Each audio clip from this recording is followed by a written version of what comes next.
Baik, assalamualaikum warahmatullahi wabarakatuh. Selamat malam kepada bro-bro sekalian.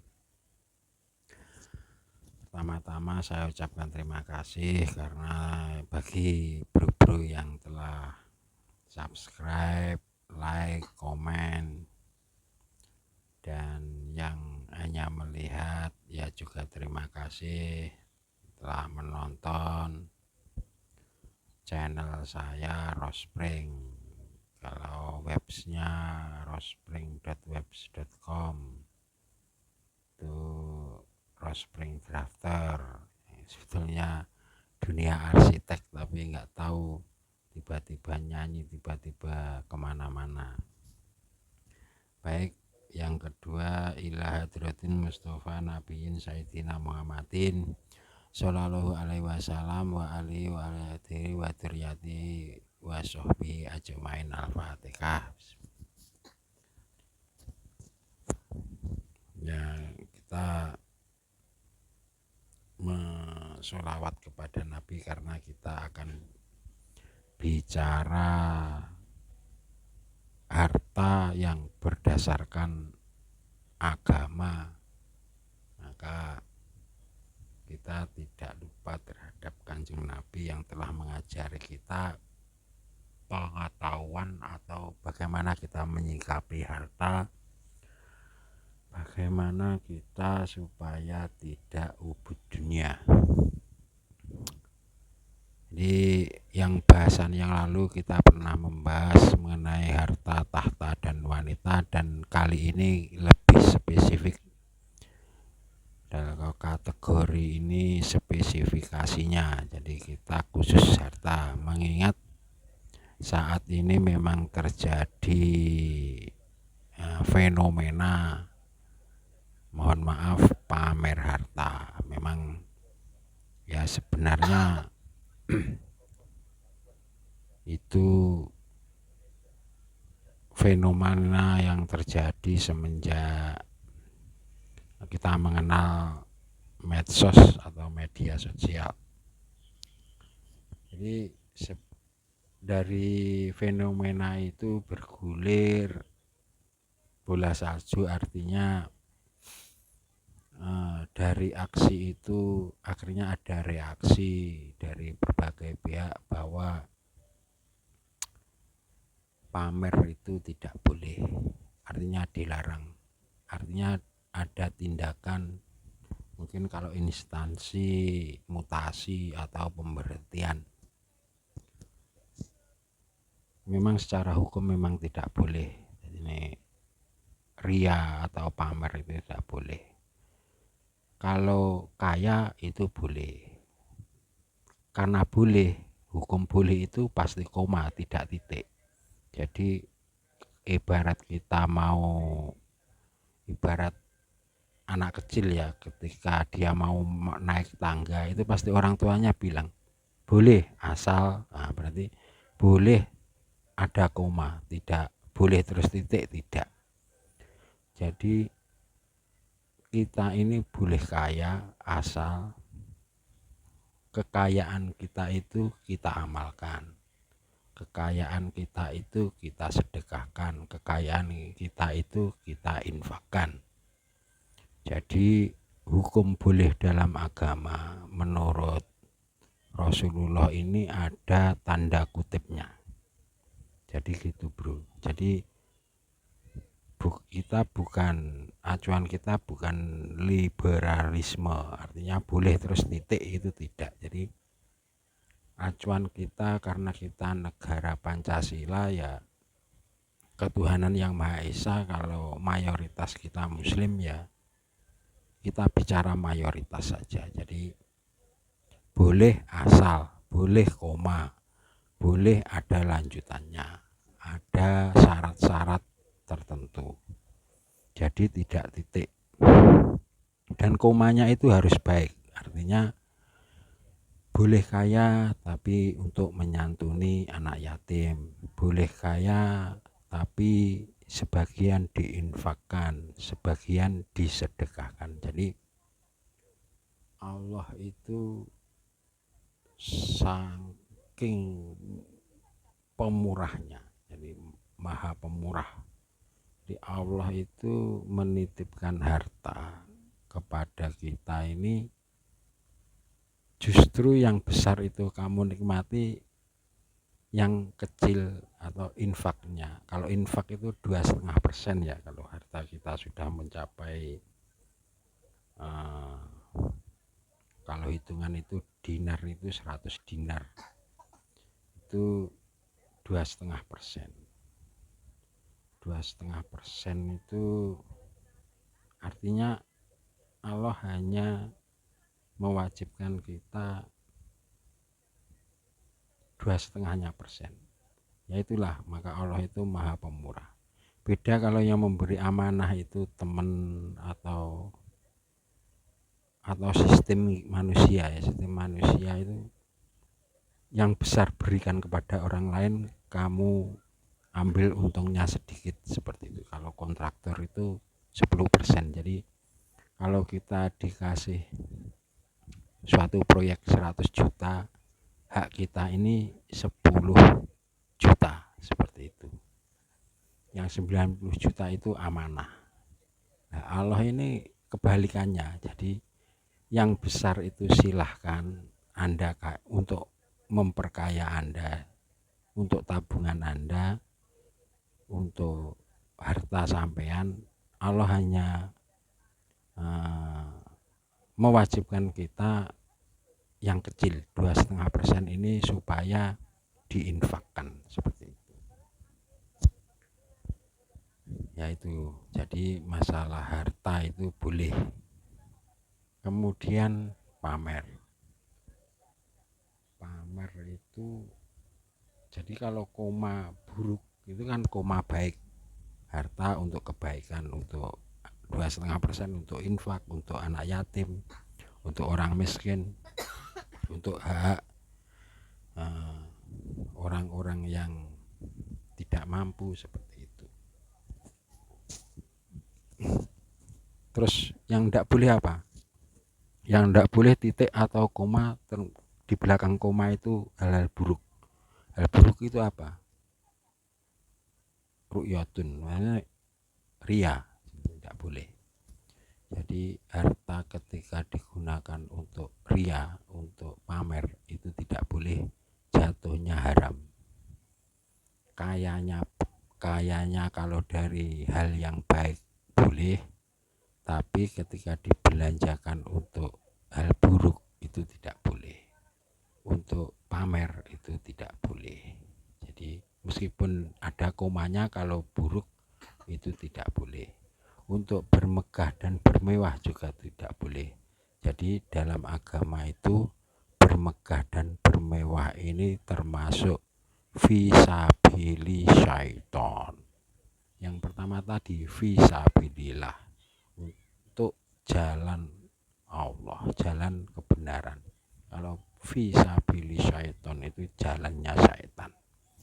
Jadi ketika harta itu digunakan untuk ria, digunakan untuk bermegah dan bermewah, untuk pamer-pamer, apalagi untuk menghina yang lain, itu tidak diperbolehkan, malah jatuhnya ini dosa, seperti itu. Kalau Nabi sendiri gimana? Nabi sendiri memang kodratnya sudah kaya. Ini menikah dengan Siti Khadijah ini sudah kaya. Jadi kalau Nabi sendiri ini justru bercita menginginkan itu hidup dalam kemiskinan. Jadi Nabi sendiri ini pernah berdoa, teman-teman, Allahumma ahyin, doanya itu Allahumma ahyini miskina wa amini miskina wa surni wa sumroti yaumal qiyamah. Ya Allah, hidupkanlah aku dalam keadaan miskin, matikanlah aku dalam keadaan miskin, dan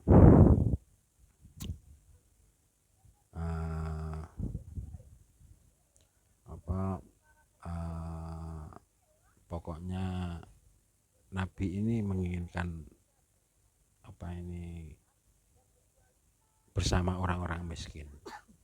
Memang cita-cita hidup Nabi ini dia lebih senang bersama orang-orang miskin. Loh, Nabi kan punya sahabat-sahabat kaya. Iya, Nabi ini Nabi seluruh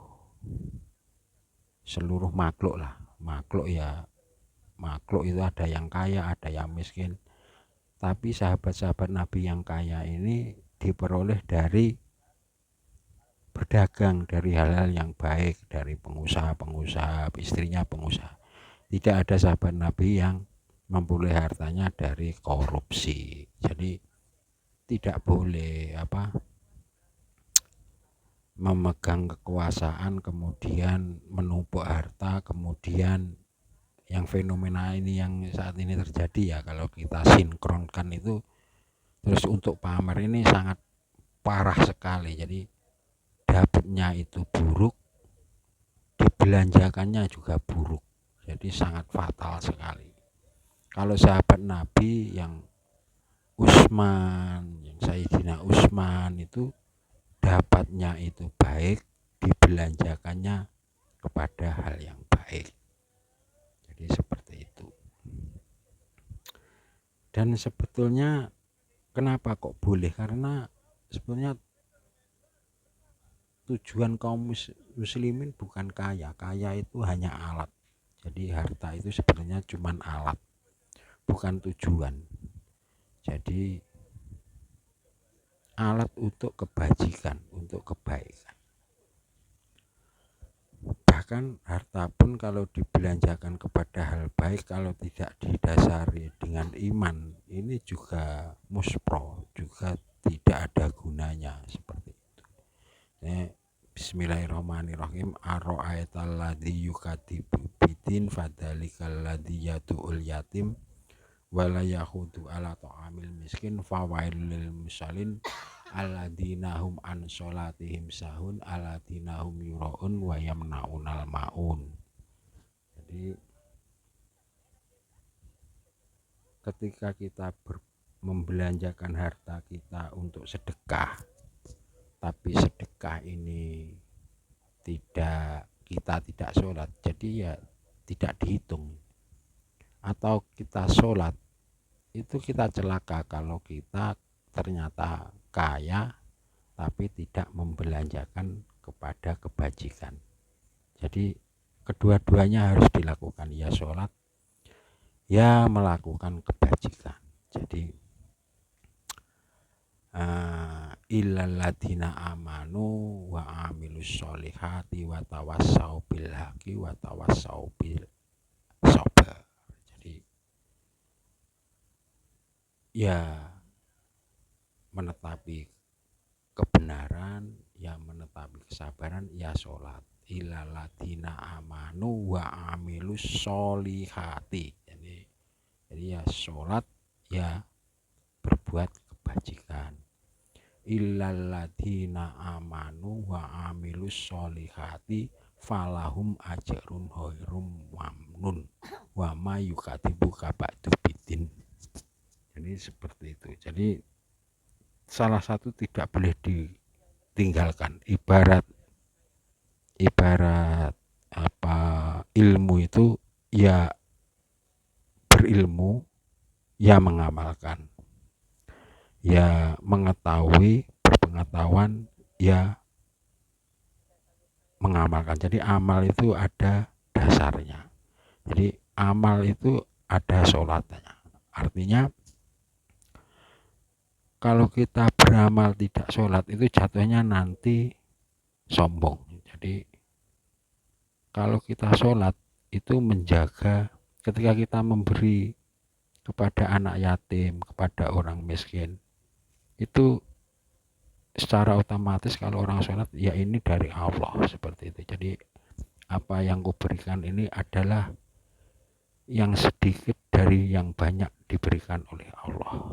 Jadi Allah memberikan kita harta yang banyak, kemudian kita ambil sedikit, kita berikan kepada anak yatim, kepada orang miskin, seperti itu. Jadi eh, sedekah itu harus sholat. Sholat itu kalau kita punya juga harus menyisihkan untuk sedekah. Kalau tidak kita akan celaka seperti itu.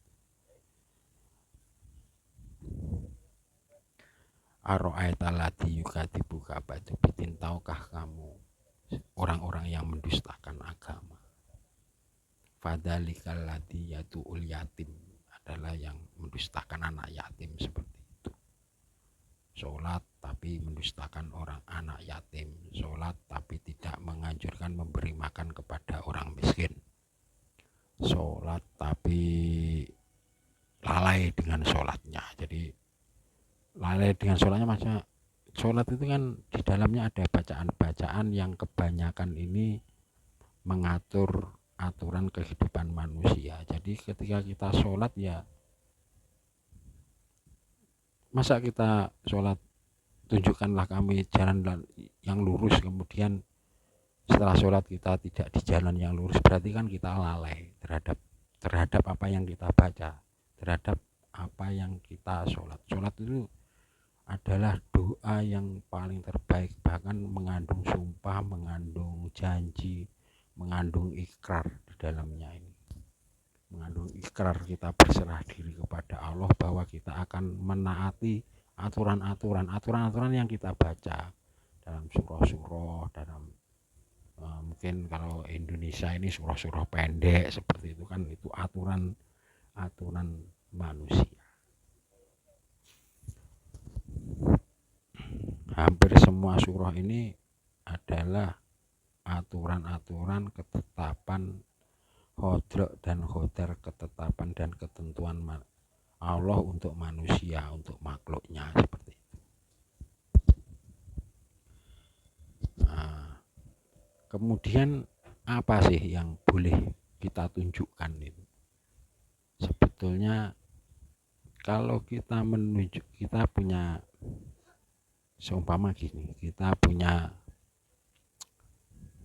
mobil, kita tidak boleh menunjukkan mobil itu dengan sengaja. Kalau kita pakai, kebetulan tetangga kita, saudara kita, teman-teman kita lihat, yang penting kan kita tidak sengaja. Yang tidak boleh itu sengaja. Terus yang boleh diperlihatkan apa? Berarti ada yang mengatakan ketika orang memberi itu kan berarti dia akan pamer. Nah, ini kita bedakan. Jadi kalau membelanjakan untuk kebaikan itu boleh diperlihatkan. Yang tidak boleh, kita hanya menunjukkan, ibarat simpelnya gini, kita punya nasi, kita tidak boleh pamerkan kepada orang lain nasi ini.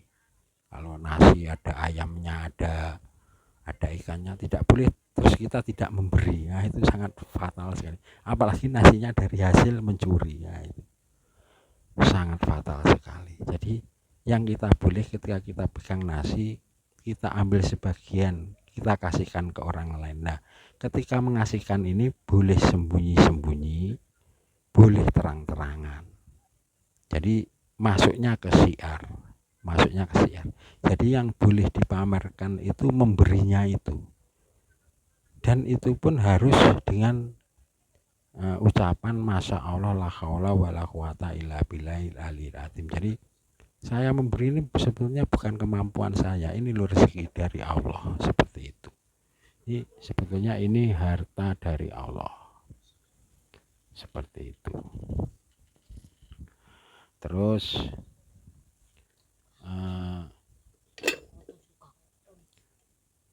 apa ini, itu kita ke ayat Al-Baqarah 271. Jadi bismillahirrahmanirrahim, intu ba'tus sodaqoti fa ni'mahiyya wa in tukfuha wa tuktuhal fuqara afahuwa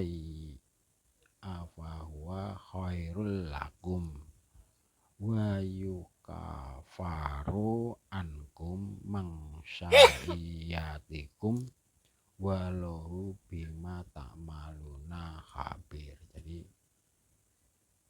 jika kamu menampakkan sedekahmu maka itu baik, dan jika kamu menyembunyikannya itu lebih baik bagimu, dan memberikannya kepada orang-orang fakir. Dan jika kamu menyembunyikannya dan memberikannya kepada orang-orang fakir maka itu lebih baik bagimu, dan Allah akan menghapus sebagian kesalahan-kesalahanmu, dan Allah Maha teliti apa yang kamu kerjakan. Menampakkan sedekah ini yang dibolehkan, baik menampakkan pemberian kita dari sebagian harta kita ini baik, lebih baik bagi kita kalau kita menyembunyikannya seperti itu. Itu yang boleh. Yang boleh itu memberinya. Kalau harta ditumpuk terus dipamerkan itu yang tidak boleh, itu jatuhnya ria. Jadi kembali ke al-maun tadi. Jadi ketika kita hanya ria, jadi di dunia ini hanya pamer, itu yang tidak boleh. Terus sudah pamer tidak memberi, sudah pamer tetapi batil, seperti itu tidak boleh. Ya demikian aja, semoga bermanfaat.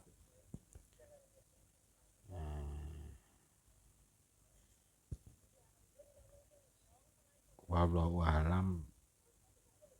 Semoga yang saya ucapkan ini benar. Yang kalaupun tidak benar jangan diambil, ambil yang baik-baiknya saja. Baik, terima kasih. Wassalamualaikum warahmatullahi wabarakatuh.